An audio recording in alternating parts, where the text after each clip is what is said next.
Good evening friends.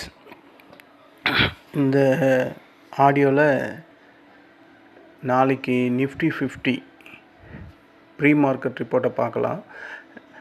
Nifty 50 இன்றைக்கி ஒரு டல்லான moment தான்.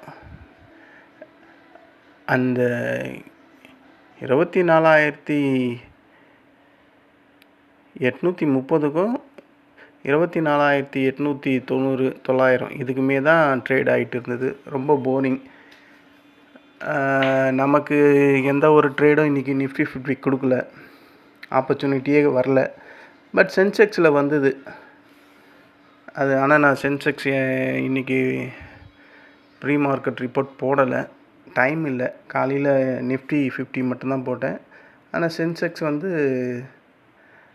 நான் நினச்ச மாதிரி ஃபஸ்ட்டு ரெசிஸ்டண்ட்டை தொட்டுது. இது உங்களுக்கும் தெரியும் நினைக்கிறேன். ஏன்னா அதுக்கும் முன்னாடி மண்டே நம்ம ஃபிக்ஸ் பண்ணியிருந்த அந்த ரெசிஸ்டண்ட்டுக்குள்ளே தான் அது ட்ரேட் ஆகிட்டு இருந்தது.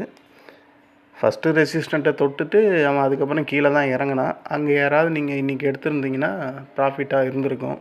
ஏன்னா நல்லா கீழே போச்சு. அவனும் ஒரு ரேஞ்ச் பவுண்ட் மார்க்கெட் தான் இன்றைக்கி. சென்செக்ஸும் ஒரு ரேஞ்ச் பவுண்ட் மார்க்கெட் தான், நிஃப்டியும் ஒரு ரேஞ்ச் பவுண்ட் தான். எந்த ஒரு ப்ரோக்ரஸும் இல்லை. ஜஸ்ட் ஒரு 33 பாயிண்ட்டும் என்னமோ தான் இன்றைக்கி ப்ளஸில் முடிஞ்சிருக்கான். எதுக்கு வெயிட் பண்ணுதுன்னா, இன்றைக்கி யூஎஸில் FOMC மீட்டிங் இருக்குது. 2 மணிக்கு அதோட அவுட்புட்டு ரிலீஸ் ஆகும்னு நினைக்கிறேன். அது என்ன ரிலீஸ் ஆகுதோ அது முக்கியம் இல்லை. 2:30க்கு ஜெரோம் பவுல் பேசுவார், மீட்டிங் கான்ஃபரன்ஸு. அதில் அவர் என்ன மாதிரி பேசுகிறாரு, இன் ஃப்யூச்சர் ரேட் கட்டு வருமா, அவங்க ஃபிக்ஸ் பண்ணிருந்த அந்த ரேஷியோவில்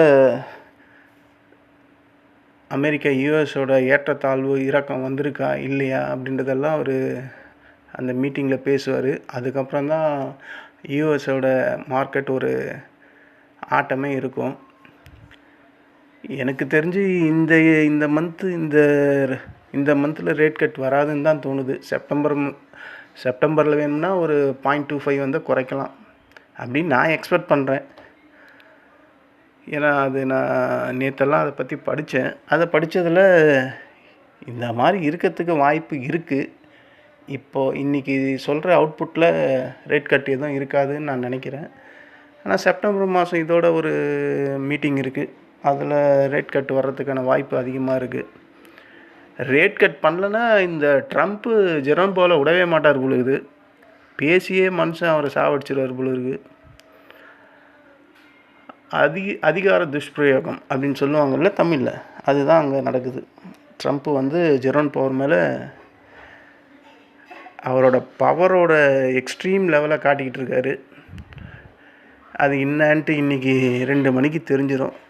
2 மணிக்கு அந்த அவுட்புட் வெளியே வரும். ப்ரெஸ் மீட்டிங் 2:30 மணிக்கு ஜெரோம் பவுல் பேசுவார். அதுக்கு மேலே தான் இருக்குது ஒரு ஆட்டம் யூஎஸ்ஏல. ஸோ அதை பேஸ் பண்ணி தான் நாளைக்கு நம்மளோட கிஃப்ட் நிஃப்டியும் ட்ரேட் ஆகும்.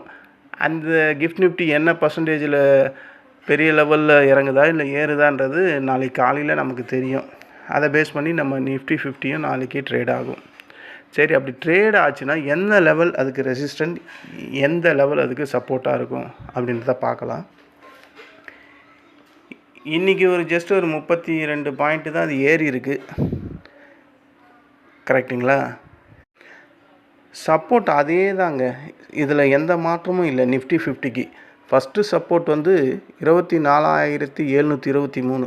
நேற்று சொன்ன அதே சப்போர்ட் தான் இன்றைக்கும். அதே சப்போர்ட் தான் செகண்டு 24,641. இந்த 24,641 அவன் கட் பண்ணான்னா 24,000. Third support 24,473. 23 நாளைக்கு வர்றதுக்கு பாசிபிலிட்டிஸ் இருக்குது. ஏன்னா அந்த FOMC மீட்டிங் எப்படி முடியுதோ, ட்ரேடு எப்படி யூஎஸில் முடியுதோ, அது எப்படி நம்ம கிஃப்ட் நிஃப்டியில் இம்பேக்ட் ஆகுதோ, கிஃப்ட் நிஃப்டியில் இம்பேக்ட் ஆச்சுன்னா நம்ம நிஃப்டி 50லேயும் ஆகும். ஸோ இந்த தேர்டு சப்போர்ட்டெல்லாம் நாளைக்கு நிஃப்டி வர்றதுக்கு வாய்ப்புகள் இருக்குது. ஒரு FOMC நெகட்டிவாக இருந்தால் வரும், இல்லை பாசிட்டிவாக ஒரு வேளை ட்ரம்ப்போட ப்ரெஷர் தாங்காமல் அவர் ஏதாவது ரேட் கட் பண்ணுறேன் அப்படின்னு சொல்லிட்டாருன்னா நாளைக்கு ரெசிஸ்டன்ட் லெவலாக இருக்கக்கூடியது இந்த 24,916. நாளைக்கு கேப் அப்லாம் ஆச்சுன்னா இதை தாண்டி தான் ஓப்பனே ஆகும். 24,916 இருந்தாலும் இது ஒரு ஃபஸ்ட்டு ரெசிஸ்டண்ட். நாளைக்கு அது கேப் அப் ஆச்சுன்னா 25,046 செகண்டு ரெசிஸ்டண்ட். மூணாவது ரெசிஸ்டண்ட் வந்து 25,122. நாளைக்கு ஒரு வேளை நல்ல பாசிட்டிவான எஃப்ஓஎம்சி மீட்டிங் முடிஞ்சு ஒரு 50-100 பாயிண்ட்டு நம்ம நிஃப்டி நாளைக்கு அந்த ப்ரீ மார்க்கெட்லேயே ஓப்பன் ஆச்சுன்னா 25,046 ஃபஸ்ட்டு ரெசிஸ்டண்ட்டாக மாறிடும். அங்கெல்லாம் போச்சுன்னா அது கண்டிப்பாக அந்த கேப்பை ஃபில் பண்ணுவாங்க. 25,046 அதையும் கட் பண்ணி மேலே போகிறதுக்கு கூட வாய்ப்பு இருக்குது. 25,122 அதுக்கு மேலே போவானான்னு கேட்டால் அது டவுட் தான். ஏன்னா நாளைக்கு பாசிபிலிட்டி அதிகமாக இருக்குது. என்ன இருக்குன்னா எஃப்ஐஎஸ் ஷார்ட் அதிகமாக வச்சுருப்பாங்க நிஃப்டி 50ல். நாளைக்கு வேறு அது மந்த்லி எக்ஸ்பைரி. ஸோ அவங்க ஒரு வேளை அதை ரிடியூஸ் பண்ணாங்கன்னா ஷார்ட் கவரிங் பயங்கரமாக வரும். அந்த ஷார்ட் கவரிங்லாம் வந்ததுன்னா இந்த 25,122 தாண்டியும் போயிடுவான். இல்லை எஃப்ஐஎஸ் வந்து அந்த ஷார்ட்டை அப்படியே மெயின்டைன் பண்ணுறாங்க, நெக்ஸ்ட் மந்த்துக்கும் ரோல் ஓவர் பண்ணுறாங்கன்னா மார்க்கெட்டு அந்த லெவல்லாம் போகாது. நாளைக்கு இந்த 2 ப்ளஸ்ஸான நியூஸ் இருக்குது. இந்த 2 ப்ளஸ்ஸான நியூஸு மைனஸாகவும் ஆகிறதுக்கு வாய்ப்புகள் அதிகம்தான். பாசிபிலிட்டியாக வந்ததுன்னா மார்க்கெட் மேலே போய்டும், நெகட்டிவாக வந்தால் மார்க்கெட் கீழே வரும். இதில் எஃப்ஐஎஸ் என்ன ரோல் ப்ளே பண்ணுவாங்கன்னு நாளைக்கு நமக்கு இன்ட்ராடேயில் தெரியும். ஏன்னா அவங்க அடிக்கிற நேற்று செல்லிங்கோட ரேஞ்சை பார்த்தாலும் ஹெவியாக இருந்தது. இந்த வீக் ஃபுல்லாக போன வாரம் ஃபுல்லாகவே அவங்க நல்லா செல் பண்ணிக்கிட்டு தான் இருக்காங்க. அதனால் நாளைக்கு என்ன டிசிஷன் எடுக்கணும் அப்படின்றது இன்ட்ராடேயில் தான் நமக்கு தெரியும். பட் இந்த சப்போர்ட் அண்ட் ரெசிஸ்டன்ட் வந்து நம்ம அதை யூஸ் பண்ணலாம். இது பக்காவாக ஒர்க் ஆகும். ஓகேவா? இந்த லெவலெல்லாம் வந்ததுன்னா நீங்கள் ஜஸ்ட்டு ஒரு 2 நிமிஷம் வெயிட் பண்ணுங்கள். தொட்ட ஒன்றையுமே எடுக்காதீங்க.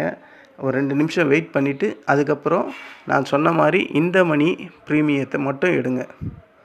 அது கால் சைட்லேயும் சரி புட் சைட்லேயும் சரி இந்த மணியை தான் எடுக்கணும். அப்போ தான் அது ஃபர்தராக கொஞ்சம் டவுன் ஆனாலும் அங்கேருந்து ரிவர்ஸ் ரீபவுண்ட் ஆகிறதுக்கு வாய்ப்பு அதிகமாக இருக்கும். அந்த நேரத்தில் வந்து நம்ம வரும்போது ப்ராஃபிட்டை கவர் பண்ணிக்கலாம். ஸோ இந்த இதுவை மட்டும் மறந்துடாதீங்க. அதுக்கப்புறம் உங்களோட ஸ்டாப் லாஸை வந்து மெயின்டைன் பண்ணுங்கள். அது ரொம்ப முக்கியம். ஏன்னா நாளைக்கு மந்த்லி எக்ஸ்பைரின்றதுனால சட்டார்னு இறங்குவான் ஏறுவான். நம்ம அப்படின்னு நினச்சிக்கிட்டு இருப்போம். ஆனால் அவன் மொக்கையாக க்ளோஸ் பண்ணுறானோ என்னவோ தெரியல.